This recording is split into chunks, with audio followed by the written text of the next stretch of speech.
Hello everyone, আসসালামু আলাইকুম। শুভ সকাল। এখন ঘড়িতে বাজে সকাল 9টা। আজকে আমরা যাচ্ছি জাফলং। প্রকৃতির কন্যা হিসাবে সারা দেশে এক নামে পরিচিত। সিলেট শহর থেকে জাফলংয়ের দূরত্ব 62 কিলোমিটার।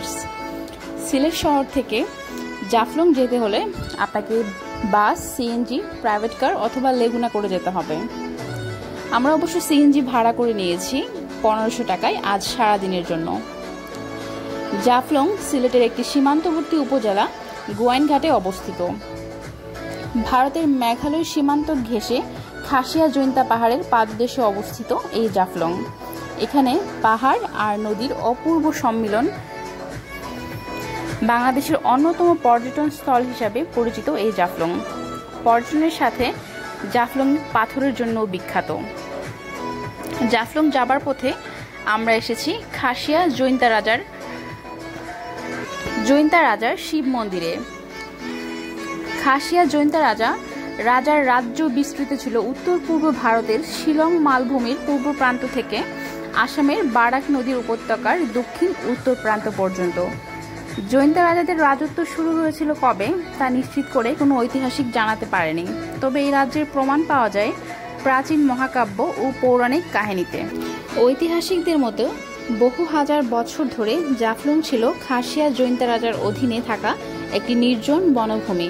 1954 সালে জমিদারি প্রথার বিলুপ্তির মধ্য দিয়ে খাসিয়া জৈন্তা রাজ্যের অবসান ঘটলে বেশ কয়েক বছর এই জাফলংয়ের বিস্তীর্ণ এলাকা পতিত ছিল।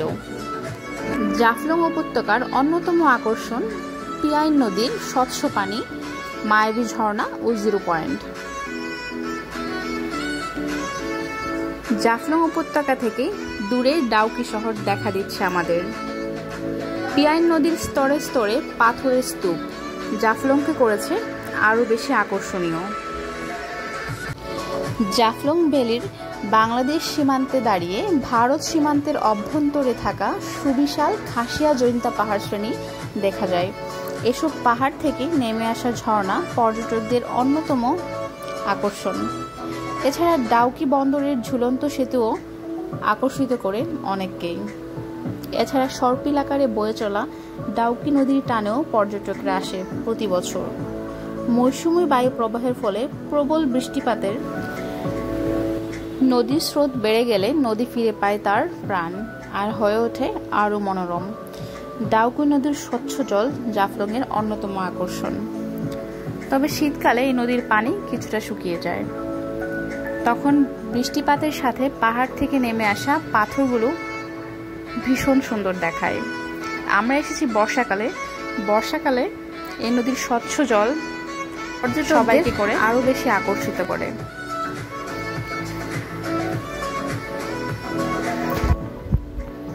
স্বচ্ছ জল সানিয়াকে ভীষণ আনন্দিত করছে। সানিয়া স্বচ্ছ জলে তার হাত রাখছে। আমরা সবাই ভীষণ খুশি। এই নদী পারাপার হয়ে বিশাল এক বালুকা বেলা, আর বালুকা বেলা পার হয়ে যেতে হবে আমাদের মায়াবী ঝর্ণায়। আসলে এই বালুকা বেলার পর কতটুকু জায়গা মায়াবী ঝর্ণা এটা আসলে জানা নেই, কারণ হচ্ছে কেউ কেউ বলছে 3 কিলোমিটার, কেউ তো বলছে 1 কিলোমিটার। যার পর বোঝা যাবে আসলে কতটুকু দূরত্ব। ভীষণ ভীষণ সুন্দর এই স্বচ্ছ পানির জলাধারটি। আপনি চাইলেই ঘুরে দেখতে পারবেন রিজার্ভ বোটে। রিজার্ভ বোটগুলোর ভাড়া 300 থেকে 500 টাকা। তবে আপনি চাইলে শেয়ার বেসিসেও ঘুরে দেখতে পারবেন। 30 থেকে 40 টাকা করে ভাড়া নেবে। আমরা অবশ্য শেয়ার বোটে করে ঘুরেছিলাম। আমাদের থেকে 40 টাকা করে নিয়েছিল পার পারসন। ভীষণ সুন্দর আর ঠান্ডা পরিবেশ। তবে নৌকাগুলো ইঞ্জিনের হয় যে বেশ ভীষণ হচ্ছে ঘ্যাট ঘ্যাট ঘ্যাট ঘ্যাট শব্দ। এই শব্দগুলো আসলেই বিরক্তিকর। এই নৌকাগুলো যদি ইঞ্জিনের না হতো তাহলে এই পরিবেশের মধ্যে বিরূপ প্রতিক্রিয়া দেখা যেত না।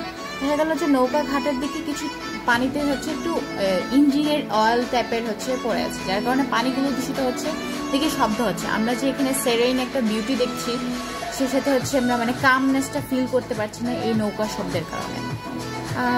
যদি হচ্ছে পর্যটন কর্পোরেশন কিছু একটা করতো এই ক্ষেত্রে অনেক ভালো হতো। আপা খুব মজা পাচ্ছি না।